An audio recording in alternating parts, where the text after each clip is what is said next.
单车穿越尸骨之路，今天我把这辆老路虎平安的开到了世界的冷极奥伊米亚康。太冷了哈，表情都已经不对劲了。现在已经晚上11点多了，我们只能硬着头皮再往前开，一路中间就没有办法停车，因为路特别的窄。现在咱们就像那个电影里头说的，一只无脚的鸟啊，只能不停的飞，不能停啊，这个没办法停。现在是已经晚上11点半了，还是没人赶到后面的那个镇啊。这外面是一片道路边的一个停车区，只能在这儿选择休息了。昨晚上我们就把车停在这儿，这个是尸骨之路，在尸骨之路是一般要走接近100公里才会有这样一个空地啊，还是要搓一下，不然走不成。今天的雪比较蓬松啊，还好，这边没冻住，刹车和轮毂要分离。然后昨天晚上停车的时候，我看到车头对面有这样一个牌子，是在琢磨这个牌子上面写的是什么啊？今天早上起来一看，哦，还好，这个牌子上画的是森林啊，不是熊出没就好。这边昨天晚上我们看到天黑之前的风景非常非常美啊，这边能看到雪山。我们现在走的远东地区都非常的平整，但是这一片呢开始有山了。为什么奥伊米亚康它比较冷呢？就是因为它处在山地中，这是一个非常重要的环境。冬季自驾穿越尸骨之路，既危险又安全。危险是在于6个月以上的寒冬，将路面封印在厚厚的雪壳之下，车辆易打滑；而安全也恰恰因为是寒冬，能和冬眠了的大型哺乳动物们打个时间差。不然在无人区里夜宿，俄罗斯的熊可不社恐，半夜找你聊几句，你还睡得着吗？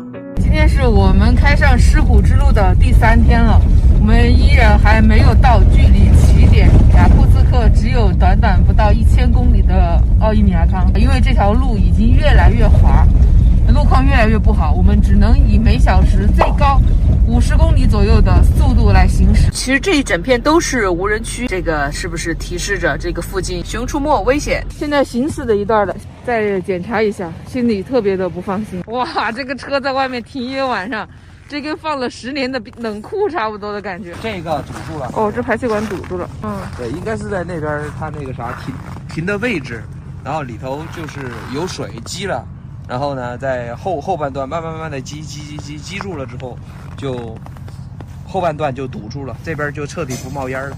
昨天处理过之后啊，测现在的轮胎是没有问题。要自驾穿越无人区，很多人会不由自主一阵恐慌，而我嘛，兜里有粮，心不慌。至于吃什么嘛，看这表情，主打一个健康。进入无人区之后，这个1日3餐全得靠干粮，看上去感觉还行啊。可能是俄罗斯的面包真的是太过健康了，不能说味同嚼蜡，只能说如同在吃质量还比较不错的原浆卫生纸的感觉。也许这就是健康的味道。为了把这么小一个面包吃下去，我得自我 PUA 这么大一段啊。今天我们在这条路上已经开了有1个多小时2个小时了，现在为止才看到除我们之外的第1辆车经过身边。现在越往奥伊米亚康开，这条路上的车就是越来越少。现在是中午12点，这边靠近北极圈了。在冬天，这个太阳的高度，日出到日落，基本上都是这么高。现在是中午12点，太阳的高度也不会在头的正顶上。自从行驶在尸骨之路上，车上的温度计就一直爆表。随着奥伊米亚康的临近，极寒真的到来了。现在已经零下50度了，这个地方距离奥伊米亚康45公里，没有来到这儿是很难理解到这种极寒地区的冷的。虽然今天阳光明媚，也不会感受到一丝丝的温暖。我现在才在室外站1分钟，人的表情都已经不对劲了，面部肌肉都不受控制了，我感觉我的鼻子都快被冻住了，太冷了。刚刚下车拍摄了1小会儿，然后上车之后发现这块皮肤皱巴巴的，像一块橘皮，一点弹性都没有。现在来到了这个 Tom Talk 的这个小商店，因为距离奥伊米亚康只有几十公里了，在奥伊米亚康我们现在不确定有没有商店啊，我们就采购一点这个水呀，还有紧急需要的水和食物。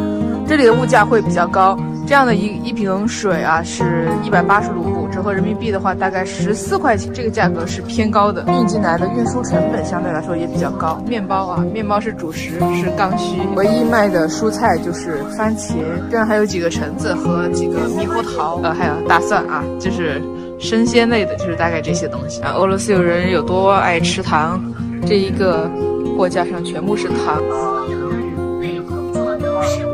啊，这些饼，这些面包都是奶奶自己做的。这么一包这个蛋糕啊，像面包700，这一包啊，这里的价格物价真的好高啊！我感觉来了这儿就跟来了中国，在国内的珠峰脚下差不多啊，这里的物价真的好高。我们在这儿室外只待了5分钟，手机就已经快速掉电了，不能再使用了。奥伊米亚康就马上要到了，后面呢有一个奥伊米亚康的大型路牌，贴了很多来到这儿的爱好者的贴纸。我们看看这上面都有一些什么样的贴纸呢？探索自驾类型的、旅游类的组织，科威特自驾摩托车爱好者的贴纸，土耳其的有个啊，这是一个越野探险的一个。这个上面目前为止没有来自中国的贴纸，正好我也有一个旅行家的贴纸，我们就把这样的一个空缺给它补上。不干胶贴纸来了，这个零下50度的室外已经瞬间失去粘性了，所以不得已我们只能用这个透明胶再给它加固一下，磕巴巴的，但至少贴上去了。由此可见，那些贴纸很多贴纸都是别人夏天的时候来的，冬天来这个贴纸很难贴得上。想了办法用透明胶把它贴上了，好歹咱们旅行家的贴纸还是上墙了。这个是属于雅库特马吗？真的好萌，他头上有一点雪，他的腿定住了，头上面有刘海儿，头上有刘海儿，都在看我们，你们咋不吃啊？我们再不好意思吃啊，吃，别客气。